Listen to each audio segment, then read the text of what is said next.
Bugunga kelib insoniyat iqlim o'zgarishining real oqibatlarini boshdan kechirmoqda. Suv resurslari tobora kamayib, oziq-ovqat xavfsizligi dunyo miqyosida dolzarb muammoga aylanyapti. Ayniqsa, qurg'oqchil iqlim sharoitida joylashgan yurtimiz uchun ham bu xavfli tendensiyalar bevosita tahdid solyapti. Davlatimiz rahbari tomonidan so'nggi yillarda boshlangan agrar islohotlar aynan shu muammolarni yumshatishga, qishloq xo'jaligini ilm-fan yutuqlari asosida barqarorlashtirishga qaratilgan. Statistik ma'lumotlarga ko'ra, bugungi kunda Surxondaryo viloyatida 27434 gektar mevali bog' mavjud bo'lib, shundan 12065 gektari hosilli va 15369 gektari hali hosil bermayotgan bog'lardir. Ma'lumki, yildan yilga iqlim o'zgarishi avvalo qishloq xo'jaligi sohasiga o'zining salbiy ta'sirini ko'rsatib kelmoqda. Shunday bir sharoitda endi mavjud suv resurslarini tejagan holda oziq-ovqat xavfsizligini ta'minlash masalasi dolzarb ahamiyat kasb etib turibdi. An'anaviy sug'orish tizimlari ko'p miqdorda suvni isrof qiladi va bu o'z navbatida yerning sho'rlanishiga va hosildorlikning pasayishiga olib keladi. Suv tejamkor texnologiyalar, ayniqsa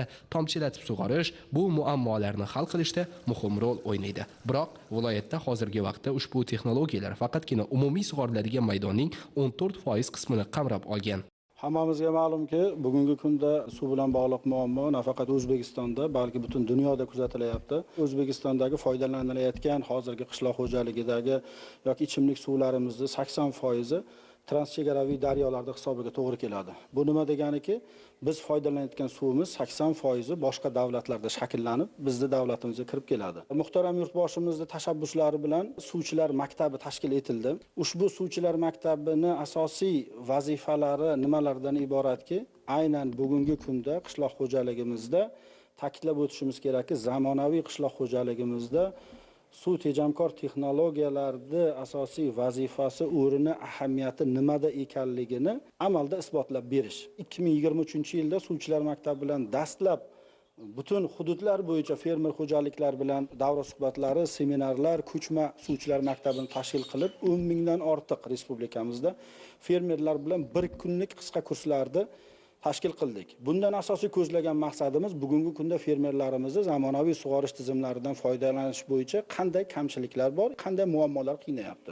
Xulosamiz nima bo'layaptiki, bizda bugungi kunda fermerlarimiz ushbu tizim yangi tizim bo'lganligi uchun ushbu tizimdan foydalanish bo'yicha bilim va ko'nikmalar yetishmayapti. Bu tomonda ham o'ziga yarasha masalalar bo'lishi mumkin, lekin muhtaram yurtboshimiz 2024-yil 5-yanvar kunida qaror qabul qilindi. Ushbu qarorda biz o'ylaymizki, shu bugungacha qiynalib kelgan fermerlarimizni qiynab kelayotgan moliyaviy muammolarni deyarli barchasiga yechim bo'ldi. Biz o'sha mana kredit tizimi haqida gapiradigan bo'lsak, Suv Kredit Uz degan platforma joriy qilindi. Ushbu platforma orqali endilikda fermer xo'jaliklarimiz agar bankdan kredit olmoqchi bo'lsa, suv tejamkor texnologiyalarni o'rnatish uchun o'zlarini oddiygina mobil telefonlari orqali olishlari imkoniyati yaratildi. Va bundan tashqari garov ta'minot masalalariga to'xtaladigan bo'lsak, ta'minot ham o'sha sug'urta kafilligi bilan beriladigan bo'ldi. Foizlariga to'xtaladigan bo'lsak, 14% eng imtiyozli foizlarda ajratilyapti. Yillari ham 5 yillik. Va bundan tashqari eng muhim tomonlaridan bittasi shunda bo'ldiki, endi suv tejamkor texnologiyalarni qiladigan ta'minotchilarimizga ushbu texnologiyalar doimiy ishlashi uchun 5 yillik kafolatlangan servis ko'rsatish xizmati qaror bilan belgilab qo'yildi. Endi agar kimda-kim qaysi bir ta'minotchi bir fermer xo'jaligimizning dalasiga suv tejamkor texnologiyalarni o'rnatadigan bo'lsa, davlatda chiqargan qonun qarorlari bilan, shu prezidentimizning aynan PQ5-soni qarorlari bilan 5 yil servis kafolati ko'rsatiladi. Bugun Surxondaryoda tomchilatib, yomg'irlatib va diskret usulida sug'orish tizimlari keng qo'llanilmoqda. Jumladan o'tgan 2024-yilda 83188 gektar maydonda suv tejovchi texnologiyalarni joriy etish ishlari amalga oshirilgan. Natijada 2024-yilda 740 million kub metr suv tejab qolindi. Bu nafaqat tabiiy resurslarni saqlab qolish, balki iqlim o'zgarishiga moslashishda muhim rol o'ynaydi. Joriy 2025-yil davomida vohada 46 100 gektar maydonga suv tejovchi texnologiyalarni joriy etish reja qilingan. Ammo fermerlarga hosildorlikni oshirish va suv tejovchi texnologiyalarni joriy etish uchun yetarli ko'nikmalar kerak bo'ladi. Shu maqsadda Surxondaryo viloyati Termiz tumanida dehqonlarga, fermerlarga ana shunday texnologiyalarni ishlatish, uni joriy etishiga ko'maklashuvchi o'quv kurslari tashkil etilib, ko'nikmalar, tushunchalar berib borilmoqda. Suvchilar maktabida umumiy hisobda 18 gektar tajriba yer maydoni mavjud bo'lib, unda yomg'irlatib sug'orish texnologiyasi asosida 4 gektarda g'alla, 10 gektarda esa tomchilatib sug'orish tizimi asosida paxta yetishtiriladi. Ko'llatib sug'orish uchun biz uchun endi yetarlicha suv zaxiralari yo'q. Mana shunday paytda endi sug'orishning suv va resurs tejamkor texnologiyalarga o'tishimiz kerak edi. Biz bosqichma-bosqich o'tib kelyapmiz. Masalan, O'zbekiston Respublikasida ancha yillar ilgari bu sug'orishning resurs va suv tejamkor texnologiyalarga o'tish boshlangan va fermerlarimizda ancha ko'nikma hosil bo'lgan va bu texnologiyaga o'tgan fermerlar qishloq xo'jalik ekinlaridan yuqori va sifatli hosil olib kelyapti. Endi mana hozir siz bilan biz turgan dala kuzgi bug'doyni yomg'irlatib sug'orish texnologiyasi asosida sug'orish yo'li bilan yetishtirilayotgan bug'doy dalasida turibmiz. Hamma ekin turlarini yomg'irlatib sug'orish mumkin.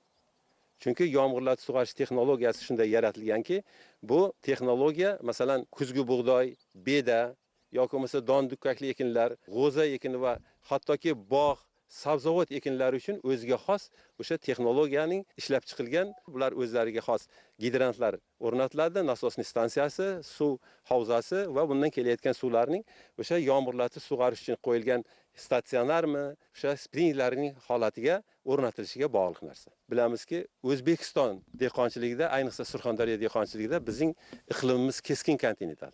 Bizda sutkalik haroratning 4 marta o'zgarishi kuzatiladi. Biz bahorga o'tganimizdan keyin mana may oyida turibmiz. Mayning 2-10 kunligi iyun, iyul, avgust oyining oxirigacha bizda haroratning keskin kontinentalligi va yuqoriligi kuzatiladi. Bizda kuzgi bug'doy ekinlari mana may oxirida va iyun oyining 1-10 kunligidan boshlab o'rim yig'im boshlanib ketadi. Lekin eng asosiy narsa bizda hozir mana bu pishish davriga o'tayotgan dalada turibmiz. Yomg'irlatib sug'orish texnologiyasi bilan sug'orilgan dala.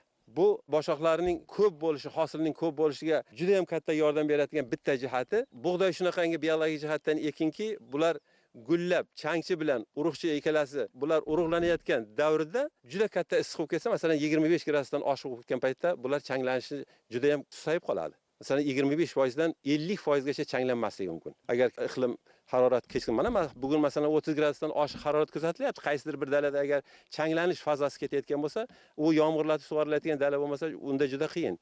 Juda katta yo'qotishga duch kelishimiz mumkin. Bu sug'orish shunisi bilan afzalki, agar shu changlanish davrida harorat keskin ko'tarilgan bo'lsa, nisbiy namlik pasaygan bo'lsa, agar yomg'irlatib sug'orish ishlatib qo'ygan bo'lsangiz, bu o'ziga suv birikayotgan joyda butun dalada mikroklimat hosil qiladi.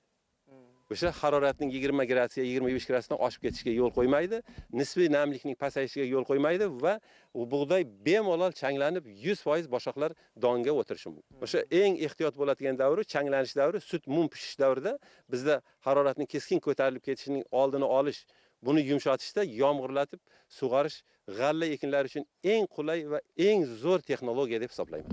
Suv tejash texnologiyalarining qo'llanilishi nafaqat ekotizimni saqlab qolish, balki qishloq xo'jaligi tarmoqlarida iqtisodiy samaradorlikni oshirishga ham olib keladi. Misol uchun, bu texnologiyalar iqtisodiy jihatdan yoqilg'i moylash mahsulotlarini 35% gacha, mineral o'g'itlarini 30% gacha tejashga yordam beradi. Bu esa fermerlarga yanada ko'proq foyda olish imkonini berishi ham shubhasiz. Biz suv tejamkor texnologiyalarning ikkinchi nomini resurs tejamkor texnologiyalar ham deb yuritamiz. Masalan, biz o'simlik misolida oladigan bo'lsak, o'simlik ikkita holatda stressga tushadi.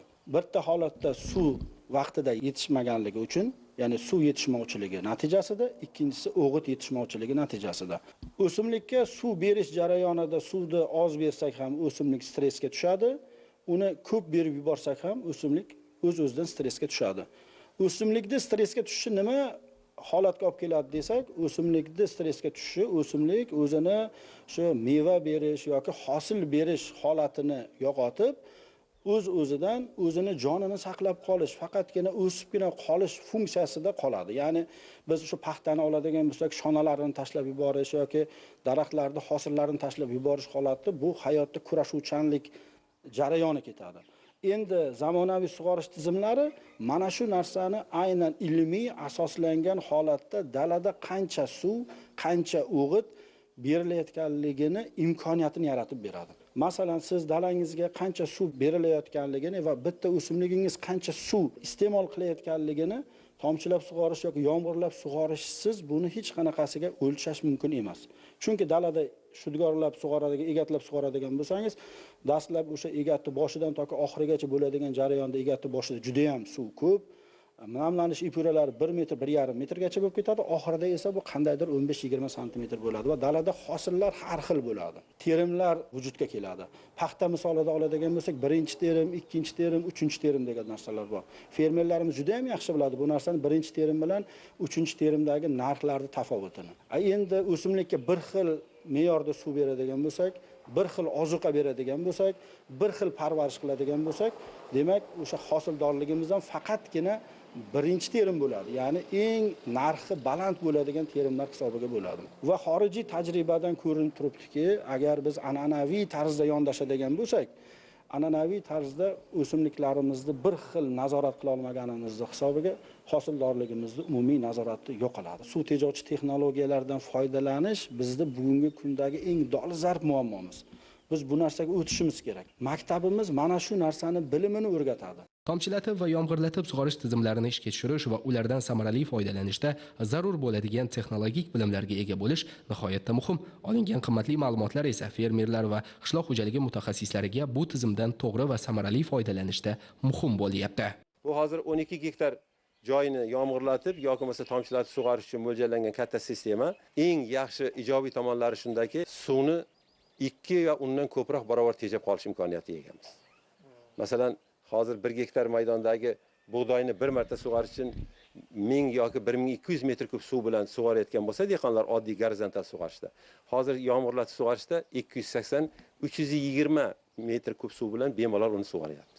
Bu endi fermerlarimiz uchun, yer egalarimiz uchun qulay va uzoq muddat xizmat qiladigan sug'orish sistemasi hisoblanadi. O'shani o'rnatayotgan yer egasi fermer buni o'zi oddiy instruksiyalardan xabardor bo'lish kerak. Bu o'zi qanday o'rnatilishi kerak va qanday qilib o'rnatilganda yuqori ko'p yil xizmat qilishini bilib olish kerak va uni o'sha o'rnatuvchidan talab qilish kerak. Buning har bir detalidan foydalanayotganda o'sha prinsiplarni bilgan fermer bilgan holda foydalanish kerak. Bunda masalan filtr qayerda turibdi, filtr necha xil filtr o'rnatilgan va filtrlar bir marta va 2 marta suv berilgandan keyin suvning loyqalik darajasiga qarab qanday tozalanish kerak va hokazolar masalalariga albatta e'tibor berib, ularni tozalab o'z o'rnida foydalansa, bu bemalol 20-25 yil xizmat qiladi va shu endi bitta narsani ko'z oldimizga keltirishimiz mumkin. Bu bir suvda masalan 350 yoki 500 metr kub suvni tejab bersa, 10 suvda qanchani tejab beradi-yu, 20 yilda qancha suvni tejab berishi mumkin. Biz bemalol O'zbekiston dehqonlari masalan suv taqchil bo'layotgan mana keyingi yillar sharoitida ham biz mana sug'orishning tomchilatib, yomg'irlatib yoki boshqa diskret usullaridan foydalanishga juda shiddat bilan o'tib ketsak, bizda suv taqchilligi sezilmaydi. Biz ota-bobolarimiz olgan ekinlardan olgan hosildan yuqori hosil olishimiz mumkin. Yozgi haroratning keskin ko'tarilishi, yomg'ir miqdorining kamayishi va ob-havoning barqaror bo'lmasligi mevali bog'lar va uzumzorlardan to'liq hosil olishni qiyinlashtiradi. Termiz tumani Sabzipoya mahallasida joylashgan 2021-yilda tashkil etilgan mana bu yirik bog'dorchilik xo'jaligi 109 gektar maydonda intensiv texnologiya asosida faoliyat yuritadi. Bog'da hosil yig'im-terim vaqti. Fermerning so'zlariga ko'ra, bu yerda 1 gektar maydondan o'rtacha 10-15 tonna hosil olish mumkin. Bu esa bog'dorchilik xo'jaligiga yiliga o'rtacha 50-60 ming dollar sof daromad keltirmoqda. Qo'llanilayotgan intensiv texnologiyalar iqlim o'zgarishiga moslashuvchanlikni ta'minlash va hosildorlikni yuqori darajada saqlash imkonini beradi.